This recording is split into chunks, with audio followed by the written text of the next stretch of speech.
It wasn't just the cold that hit me first when I entered that military base. It was the stares. The kind of look you get when you know people are judging you before you've even said a word. They saw me, Liam Carter, and they saw nothing but a small-town kid who didn't belong. It wasn't that they were wrong, it's just, they didn't know the whole story. But honestly, who could blame them? I didn't look like them. My boots weren't polished the same way. My uniform fit a little looser around the shoulders. And it wasn't just the uniform that set me apart. It was the way I talked, the way I held myself. I wasn't from the same world as these guys. I came from a place where opportunities were slim, where the only thing we had in common was the struggle to make it through each day. My family wasn't rich. Hell, we barely got by. I had to work odd jobs just to make sure there was food on the table. The military? It wasn't a career path for me. It was an escape, a shot at something bigger. But being here, it didn't feel like a shot at success. It felt like I jumped straight into the deep end, only to find that no one was willing to throw me a life preserver. And then there was Sergeant Jacobs, the guy with the perfect smile, always dressed to the nines, and a personality that could only be described as intentionally cold. He made it clear right away that he thought I was beneath him. Every chance he got, he'd toss a snide comment my way. "Carter, what are you doing here?" he'd say, shaking his head like he'd just seen a dog trying to read a book. And every time he said it, I'd feel smaller, like I didn't belong even more than I already did. I kept my mouth shut. You don't talk back to a sergeant. You especially don't talk back to one who's been in the game longer than you've been alive. I wanted to scream sometimes. I wanted to tell him that I'd fought for everything I had, that I wasn't just some naive kid who didn't know the first thing about discipline. But that wasn't the point, was it? The point was, they'd already decided who I was before I had a chance to show them otherwise. And it wasn't going to change unless I earned my place. The days dragged on. Every drill, every task felt like another opportunity for Jacobs to knock me down.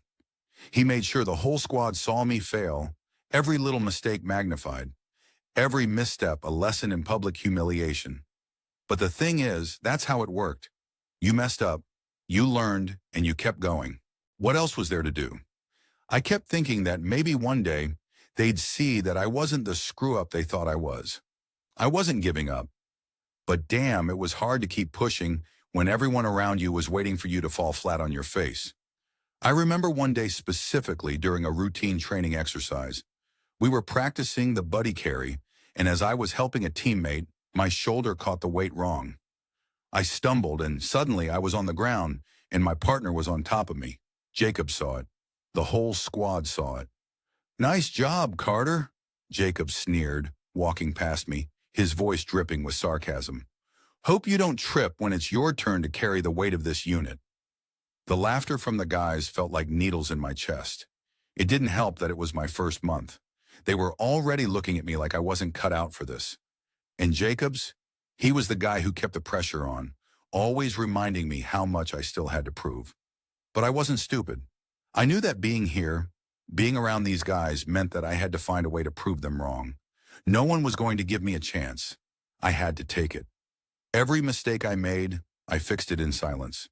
Every time they laughed, I swallowed it down. It was tough.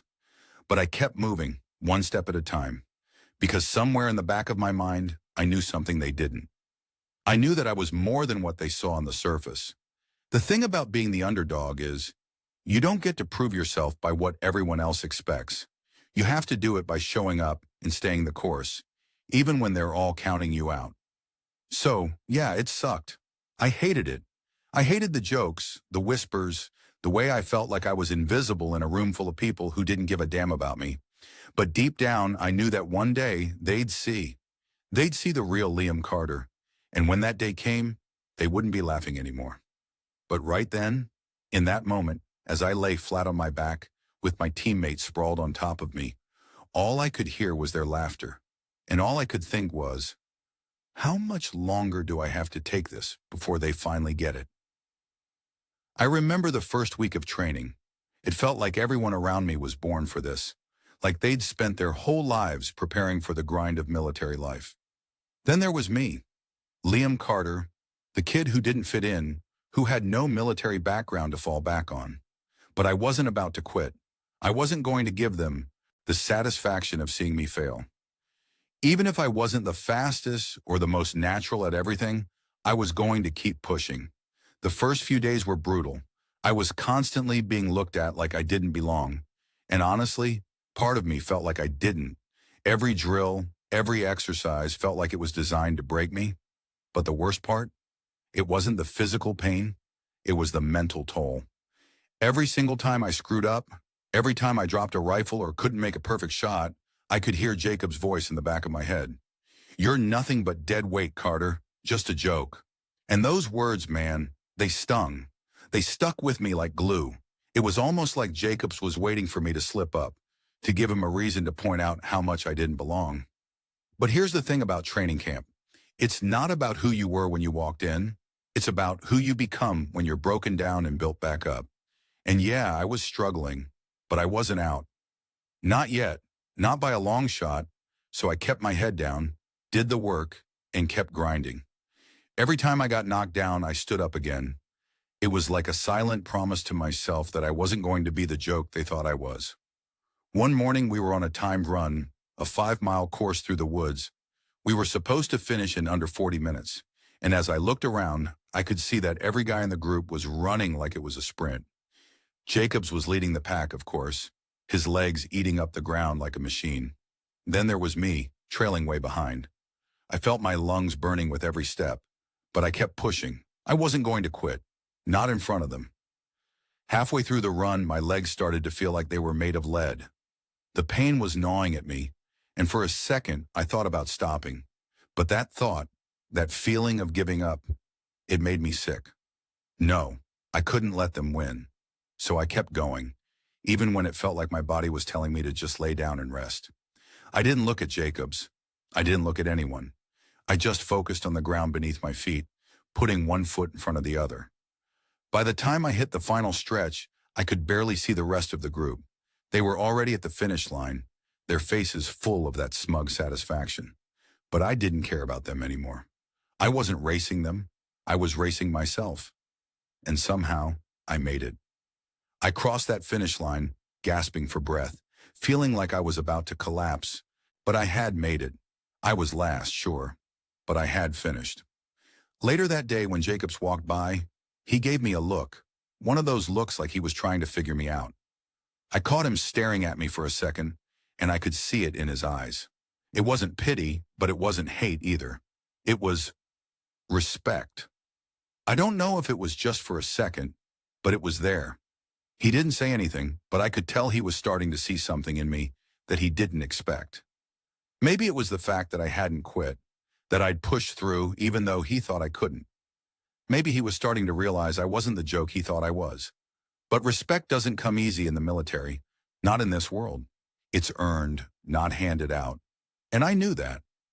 So I kept doing what I was doing, showing up every day, doing the work, staying under the radar, and letting my actions speak for themselves. They could laugh all they wanted, but deep down, they knew. They knew I wasn't going anywhere. And that was the hardest thing for them to accept. There was this one moment, a couple of weeks later, that sticks with me. It was another brutal training day, and we were supposed to carry these heavy packs, moving from one checkpoint to the next while being timed. It was tough, but it wasn't anything I hadn't done before. Still, there was this one moment, just before the halfway point, when I saw Jacobs looking at me. I don't know what it was, but it felt like he was waiting for me to mess up, waiting for me to fail. But I didn't.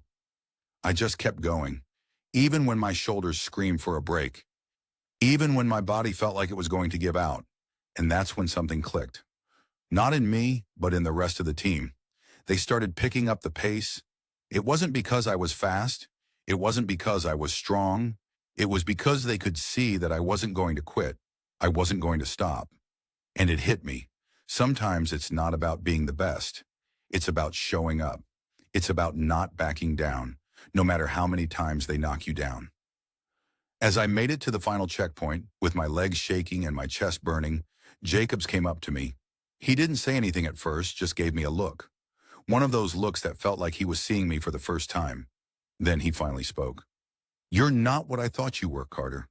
That's it. No applause, no pat on the back. But in that moment, it was enough. For the first time since I stepped onto that base, I felt like maybe, just maybe, I had earned my place. And you know what? I hadn't proven anything to him. I hadn't proven anything to any of them. I had proven something to myself. That was the turning point. I had started to see the value in the struggle, because in that struggle I found my strength. And it was a strength I knew I'd need if I was ever going to make it through this. I wasn't going to let the looks, the jokes, or the doubt stop me. I had something to prove. Not to them, but to myself. That's when the real work started. It was the final week of our training, and if I'm being honest, I was barely holding it together. I'd pushed myself past every limit I thought I had, but I knew there was one more test ahead, one that would make or break everything. It was a night operation, a full-scale simulation, and we were to navigate through hostile terrain using nothing but our training and the gear we had. Everyone in the squad was pumped. They were ready for the challenge. And me? I was scared out of my mind. The reality of the situation hit me hard. What if I didn't make it? What if I was the one who let everyone down? What if this time they were right about me? I remember getting geared up, the weight of my pack pulling me down, the cold biting at my face, the sound of boots crunching against the dirt. The other guys were talking and joking around, but I couldn't get the thought out of my head. This is it. This is where I prove myself, or it's over. As we moved out into the field, the night seemed to swallow us whole. The only sounds were the crunching of boots and the soft hum of night creatures in the distance. It was so quiet, you could feel the tension in the air. Everyone was on edge, waiting for something, anything to go wrong. And then, just like that, it did. We hit an ambush. It wasn't part of the plan. In the chaos of it all, people were scrambling. I could hear Jacobs barking orders, his voice cutting through the chaos, but I wasn't listening to him. I was watching everything unfold, trying to keep up, trying to process what I needed to do next. And that's when it happened. I saw Jacobs fall. He'd taken a hit, and he was down, struggling to get up. For a moment, I froze. My brain was telling me to wait for orders, to follow the plan, but something inside me snapped. I knew I had to act. It wasn't about following the rules anymore. It was about doing what needed to be done, right now. Without thinking, I charged toward Jacobs. I could feel my legs burning, my heart pounding, but I didn't stop. I reached him just as another soldier from the opposing side aimed his weapon at him. In one smooth motion, I threw myself between them, knocking the soldier off balance, and I hit the ground with Jacobs in tow. I didn't even care about the pain as I dragged him to cover. My body screamed at me to stop, but I didn't. I couldn't. Not now. I remember hearing Jacobs's voice, weak but still sharp. "What the hell are you doing, Carter?" He was pissed, but there was something else in his tone too. Something that I couldn't quite place. Fear, maybe? Respect? I don't know, but for the first time, he wasn't just the guy who'd been looking down on me. He was a teammate, and he needed me. We stayed low, exchanging fire with the enemy until the rest of the team could regroup and get the situation under control. But when it was all over and we were back at the base, something was different. The looks I'd been getting from the guys had changed. They weren't mocking me anymore. They weren't ignoring me. They were looking at me like I was one of them. And for Jacobs?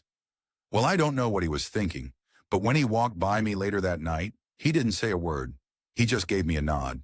A simple nod, but that was all I needed. What happened that night, though, went beyond just proving myself to the guys. It was the first time I realized I wasn't trying to prove anything to them anymore. I was trying to prove something to myself. I had made a choice to stop being the guy who waits for permission, to stop being the guy who follows the rules and starts making his own. That was the moment everything shifted for me. I wasn't the weak link in the chain anymore. I was a part of it.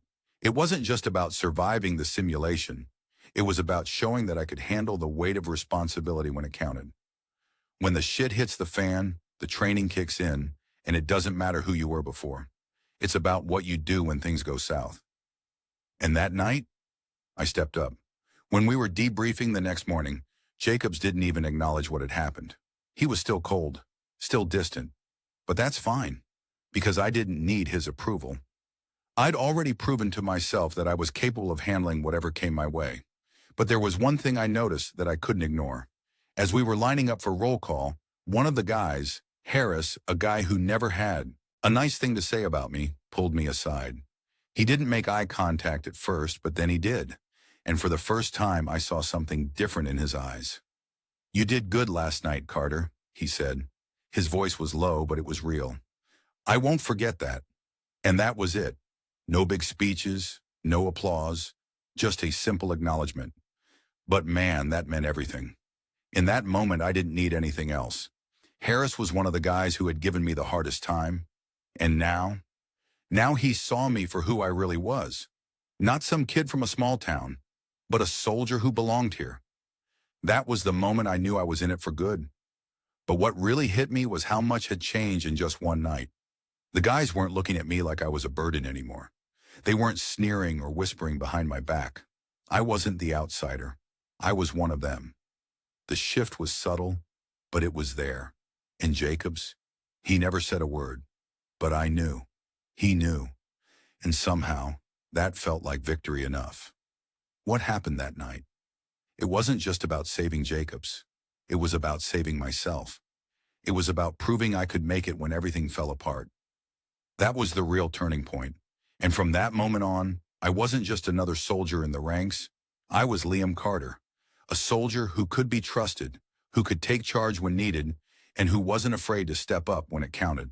I wasn't invisible anymore. I was here to stay. The days after the mission felt different, like everything around me had shifted without me even realizing it. I could feel it in the way the other soldiers looked at me. They weren't just seeing me anymore as the kid from nowhere. They were seeing me as someone who could get shit done. I didn't need anyone to say anything. The silent acknowledgement was all I needed. But then came the real test. How do I move forward from here? It was clear that the dynamics had changed, but the hardest part was making sure I didn't go back to the person I was before.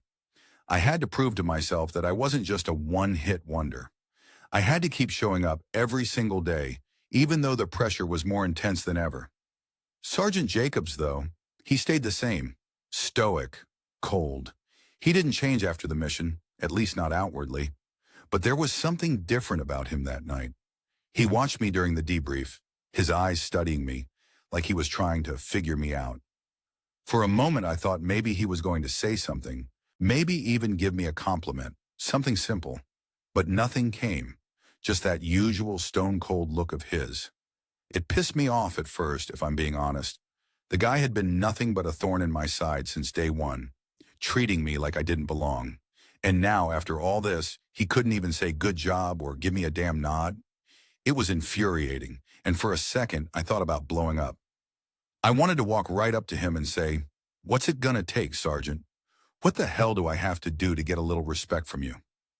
But I didn't, because the truth was I didn't need his validation anymore. I had gotten it from somewhere else, from the squad, from the guys who would watch me not quit, from the teammates who now looked at me differently. I didn't need to prove anything to him. I had already proven it to myself. It was then that I realized something that had been nagging at me all along. Jacobs wasn't the real issue.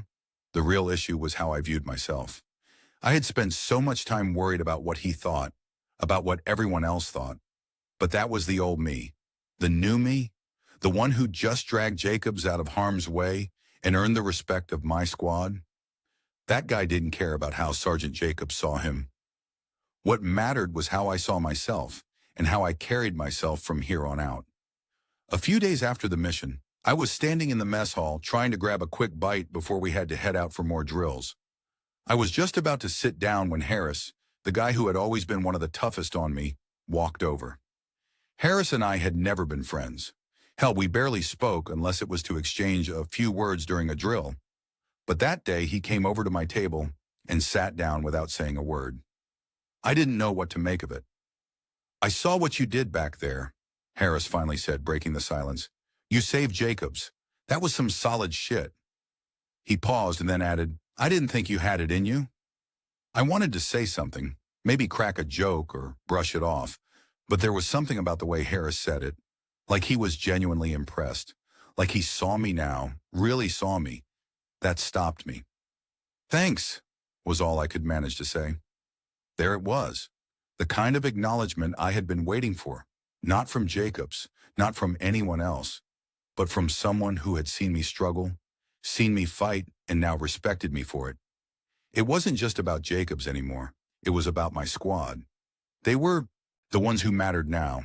They were the ones who would have my back when the chips were down. But not everyone was on the same page, though. Lieutenant Williams, our officer, had always been the kind of guy who kept things professional, but never really seemed to care about us beyond the mission. But after the mission, he started paying attention in a way he hadn't before. It wasn't much, but it was enough. One afternoon, he pulled me aside and told me that he'd noticed my improvement, that I'd earned the respect of my squad, and that if I kept pushing, I had the potential to be a leader. It hit me like a ton of bricks. Because honestly, I had never thought of myself as a leader. I had always been the guy who hung in the background, the guy who never made waves. But now I was being told that I had what it took to lead. And that terrified me, because being a leader meant being responsible. It meant not only carrying the weight of your own actions, but the weight of everyone else's. It meant having the strength to make decisions that could affect people's lives. And I wasn't sure I was ready for that, but I had to be. I didn't know if I was ready, but I knew I was going to try. I wasn't going to let the fear hold me back. I had spent too much of my life letting others tell me what I was capable of. This was my time to step up. The next few weeks weren't easy. There were still days when I thought I was going to break. There were still moments when the pressure felt too much and the doubt crept in. But I held my ground. I kept proving to myself that I could handle it, that I belonged here. And one day, while I was leading a small squad mission through the range, Jacobs actually said something to me.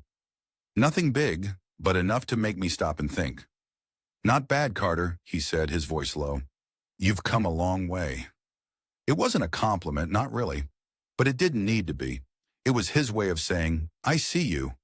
And that was enough for me. The next morning, I stood in front of my mirror, looking at the guy staring back at me. I had changed.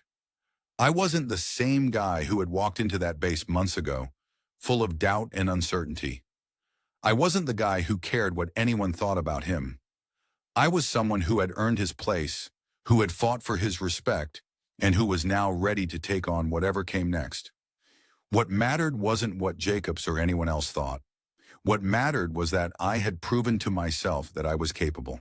I had earned my place in this unit, and I wasn't about to let anyone take that away from me. From here on out, I wasn't just a soldier. I was someone they could count on. And that, in the end, was the real victory. It's funny how one moment can completely change the trajectory of your life.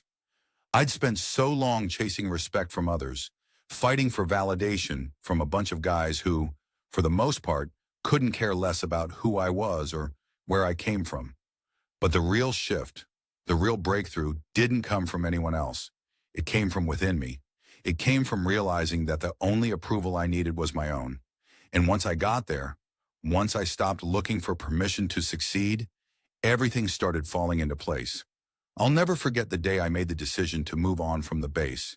It wasn't just about leaving the military. It was about leaving behind the version of myself that had always felt small and insignificant. I was walking out of the barracks when I ran into Sergeant Jacobs again. He was the last person I expected to see, but he stopped me cold.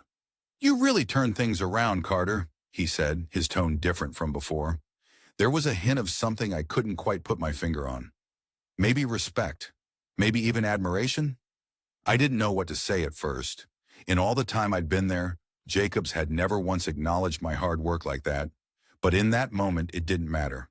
I was already done fighting for his approval. "Thanks, Sergeant," I said, giving him a quick nod. It wasn't much, but it was enough. I knew, and he knew, that I had made it. I wasn't the kid who didn't belong anymore. I was a soldier. I was someone who had earned his place. Walking away from that moment felt like shedding a skin I'd been carrying around for way too long. It wasn't about leaving the Army or moving on from the guys I'd trained with. It was about knowing that the journey I'd started was bigger than just a few milestones or a couple of battles. It was about the way I saw myself and how I was going to carry myself going forward. As I made my way to the civilian world, I didn't just walk away from my military life. I walked away from all the self-doubt that had been holding me back. I'd learned to stand tall in the face of adversity, and that lesson didn't stop when I left the base. It was something I carried with me, something I still carry with me now. I'm not going to lie. There were still days when the doubt crept back in. It's hard to shake something that's been ingrained in you for so long, but I learned how to fight it. The thing about military life is, it teaches you more than just how to shoot a rifle or march in formation. It teaches you about resilience, about pushing through when everything inside you is telling you to quit. And in that sense, I was ready for whatever came next. I didn't have a perfect plan for what came after the military. I didn't have some big career lined up or a clear path forward. But I had confidence. I had a belief in myself that I hadn't had before. And for the first time, I wasn't waiting for someone else to tell me what I could do. I was taking control of my own life. One of the hardest things about being in the military, at least for me, was the constant battle with the idea of who you thought you were versus who you were becoming. I'd always been the underdog, the kid no one thought much of, the one everyone wrote off. But here's the thing, being the underdog isn't a bad place to be. In fact, it's the perfect place to rise from, because when you're underestimated, the only way to go is up. And I took that, I ran with it, and now as I look back, I'm proud of how far I've come. I've met a lot of people along the way, some who were there when I was nothing, others who came along later. And I've learned that the people who truly matter are the ones who see you for who you really are, not just the person you're pretending to be. And in that way, the real victory was never about proving anything to anyone. It was about showing up for myself, about being the person I knew I was meant to be, even if I had to claw my way through it. Now I'm here standing taller than I ever thought possible. Not because I've achieved everything I wanted, but because I've become the person I've always needed to be. And that's a feeling I can't put into words. There's a saying I've heard a lot in the military. What doesn't kill you makes you stronger. It's a cliche, but it's true. Every obstacle, every setback, every humiliation, it all added up. It all made me who I am today. And yeah, I still have my battles. I still face moments when doubt tries to creep in. But I'm ready for them now. I know who I am. The military taught me more than just how to survive. It taught me how to thrive. It taught me how to rise when I'm knocked down, how to trust in myself even when no one else does. And that, in the end, is the most important thing I could have learned. So if you're reading this and you're in that place where you're questioning yourself, where you feel like the world's on your shoulders, know this. You've got more in you than you think. And the people who doubt you, they're just waiting for you to prove them wrong. And trust me, when you do, it's worth every second of the struggle. At its core, this story is about more than just overcoming challenges. It's about finding your inner strength when others doubt you, facing unfairness with resilience, and ultimately breaking free from toxic environments and relationships. Life often tests us with obstacles, judgment, and assumptions. But true growth comes when we choose not to remain silent.